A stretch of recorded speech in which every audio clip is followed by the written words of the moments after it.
So good morning, everybody. Today we are feeding Rudy her first meal, and well, what can I say? I've already been bit on the thumb by her. Basically, just taking my time with her, like taming her. So I just opened up the enclosure and I went in there to pet her, just the tail, and she turned around, ran, and she got my thumb. Like, she launched out the enclosure and got my thumb. What we've figured out now is that she's very Viv defensive because she's used to getting fed inside of her Viv. So to change that, we're gonna have to bring her out of her Viv every single meal and take her to a different location. And I'm gonna start target training her. But the target we're gonna use is because obviously, wherever we take her in the future, there could be certain colours. So I'm going to target train her with just an item.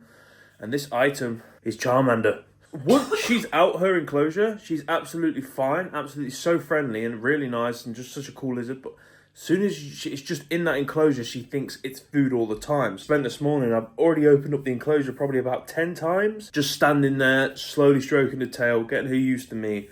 The reason why I'm moving so quick with her is because in certain cases with reptiles, I would say leave them for 2 weeks. But because this reptile is so intelligent, I feel that, like, if I left her for 2 weeks, she would just gain so much confidence in that vivarium. And obviously, I can't just leave her alone for 2 weeks for her to settle in and feed her in a vivarium where she's already being defensive. So I've got to get her out and we're going to feed her. So today, on the floor right now, I've got some venison liver and some egg for her. So I've got to make sure when I go and get her out in a minute that she sees Charmander, then gets the food. I'm not going to be there with tongs feeding her. The only thing that I want to indicate her as she's being fed is this Charmander, not me. I don't want to be near her. I don't want to be tongue feeding her. I don't want to be her associating me with any sort of feeding. I hope you guys are having a great day. I'm so excited for this. It's a lot of practice, a lot of training. During this stage, I've got to build trust and get her confidence and make sure whatever she's doing is right. Because as I said to you guys yesterday,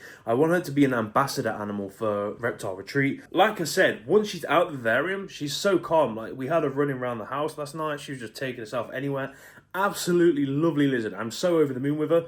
We've just got to get this little nick in the road sorted. We've just got to nip it and get her on track. And then later today, we've got to take 2 geckos to 2 different places, but that's later in today. Let's just get on with feeding this tegu. As I said, it bit my thumb, and when it bit my thumb was bleeding so bad. It doesn't actually look that bad now, but she just ripped some skin off it, so I wasn't quick enough getting out of the way. She has gone for me like 3 more times this morning, but I'm quick enough to get out of the way, and it's learning for her, so we're going to learn together and obviously gain each other's confidence, which is the most important thing, and I cannot wait for her to eat this meal. So as you can see right now, we've got venison, liver, and egg for her, and yeah, so I cannot wait to feed her. Let's go and get her this. Like I said, I'm just feeding her on this tray, well, this tub lid, because I don't want her to associate me with food, because that is the #1 thing that these tegus go through, is associating their owners with food, and then they turn out terribly food motivated, and it's not aggressive or anything else like that. They just think, oh, it's food. So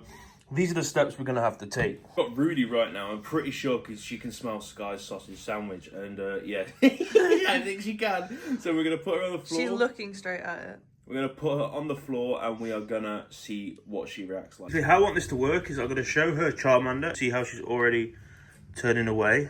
Charmander, come on, Rudy. I'm just going to show her Charmander. And she has no clue what venison smells like. Okay, right. I'm just going to show her Charmander. She looked at it then. That's Charmander. Look at Charmander. Right. So she's just exploring around right now. She's such a pretty lizard. So I'm going to wait for her to come back round. So every time... Charmander. Yeah, there she goes. So she's... Oh, God, she's a messy eater, guys.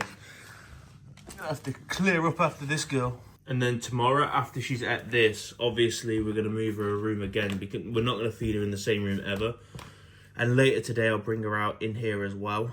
She can just explore rather than just getting fed. See how she looks at Charmander? And then she gets food. Charmander. And then as she like looks at Charmander, I'm going to move it away. She's like never probably had venison liver before. She's preferring the egg straight away. She like smells it. She's like, yeah, she's starting to smell it because the juices from the liver's just seeping all over the egg. So she's like very, very wondering what's going on. Because she's going to have to. See how she follows? She knows Charmander's food now. Hopefully it'll only take a couple times for her to realise that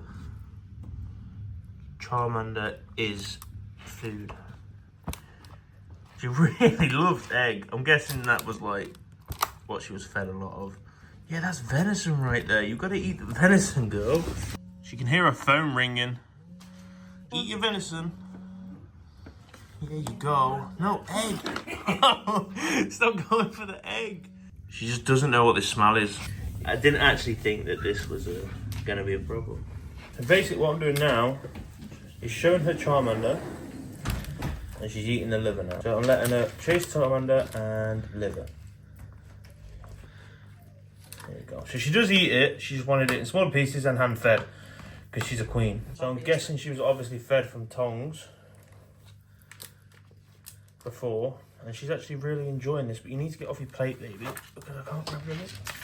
We're just going to keep showing her Charmander and offering her food. We're going to wean her off the tongs. Because as I said, I don't want her...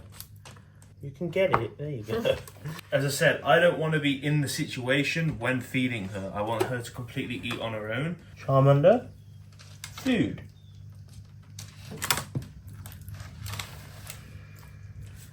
Good girl, Rudy. That was her feeding. She's all done now. She's fed. And like I said, we're going to bring her out here later with no food. So she doesn't understand that this place is food. How well she's going to turn out is all up to me and how much time I put into her. Because at the end of the day, she's a really intelligent girl. While I've had her out this morning, I've found out she's missing a toe and a bit of a tail's gone as well. I don't know what that was from, but she's all healthy and eating. That's the main thing. And yeah, so I'm going to probably put her back in a minute. I'm going to lift this plate of food up, remove the Charmander, let her have her a little adventure, get her some good enrichment of just walking around and just getting used to the place. And then she'll go back in her enclosure. You're going to see Rudy a lot on the channel now, guys. So I'm going to put her down and let her explore. Hearing what a tegu can do. That is what it did to my thumb yesterday. A 2-year-old female tegu. And it got my thumb. Proper and good. The skin just look. Eesh. Eesh. Yeah, so... Be careful with tegus, guys, because they will get you. You see my thumb? Yeah, it hurt quite a bit, to be honest with you, but I'm learning and she's getting actually well adjusted. We're going to go ahead and we've got 2 geckos to drop off and then we've got to get back and we have got to clean out the geckos. It's crazy what's happening lately. It's like everyone loves these super snows. This guy's like, I told you they do. They're literally, we have no super snows left. Like, they're all gone. That's it, no more. No more super snows. Hopefully we can create some prettier ones. Everyone loves super snows. Hopefully we can create some pretty ones this season. So we're going to drive off to now. Luckily, today isn't a long drive like it was yesterday. It's like 5 hours. It's it's half an hour to the first drop and then an hour and a half to the next. And then 2 hours and then back. 2 hours back. So... let's get on with it. Let's go. Remember, you are awesome. Make your day the best it can be because that's what life is about, guys. Let's carry on. We just went upstairs and I had to take out the males of the female leopard geckos. Now, the other day I did have a suspected feeling that one of our geckos would have laid eggs because I looked under her belly and they looked absolutely huge. And what did I say? First eggs of the season right here, guys. 2025 is kicking off early this year. For saying it is literally only February. It's only February. The end of February. We have got some beautiful eggs in here. I hope they're okay. But these were Frosty's and she was put to Gandalf the Grey.